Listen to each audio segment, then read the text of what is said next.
Ito po yung sample POS natin para sa mga salon and clinics. Meron po tayong mga sample ng mga menu sa cashiering screen natin.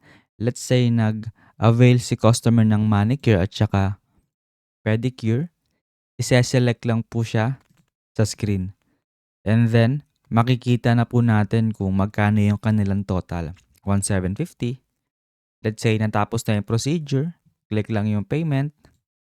And then, select natin yung payment method kung paano nagbayad si customer. Via cash ba or via GCash or bank transfer, etc. Let's say nagbayad si customer ng 2,000 na cash. Click lang po yung 2,000 sa screen, then enter lang.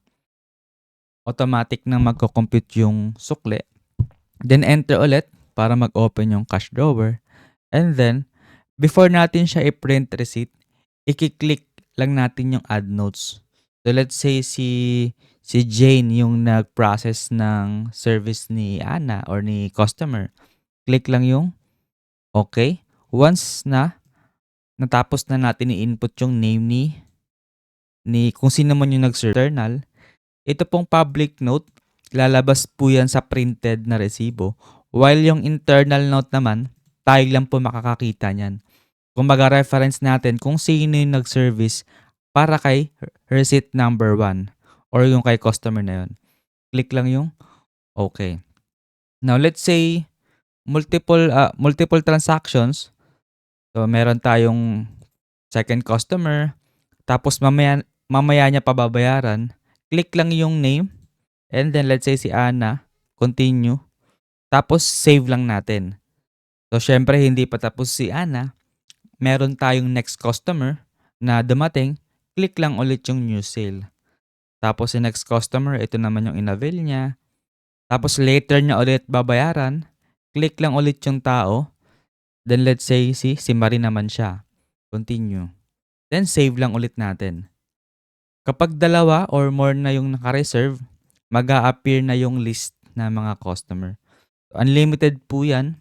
Pwede tayo mag-save kahit 10 customer at a time, 20, etc. So let's say natapos na yung transaction o yung procedure ni second customer si Ana.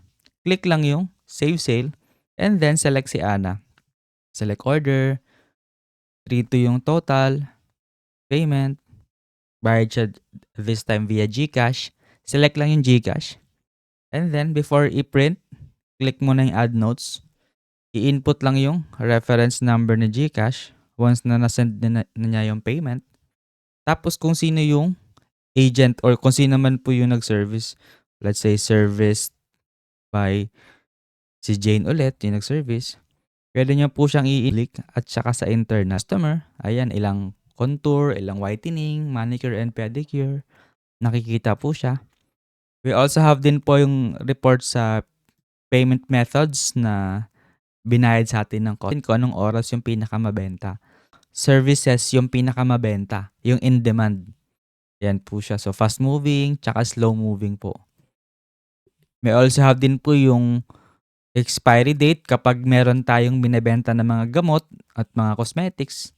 Matatrack din po natin yung expiry date as well as yung low stock warning kung paubos naman na yung ating mga cosmetics at yung mga medicines natin. So pwede po siyang matrack.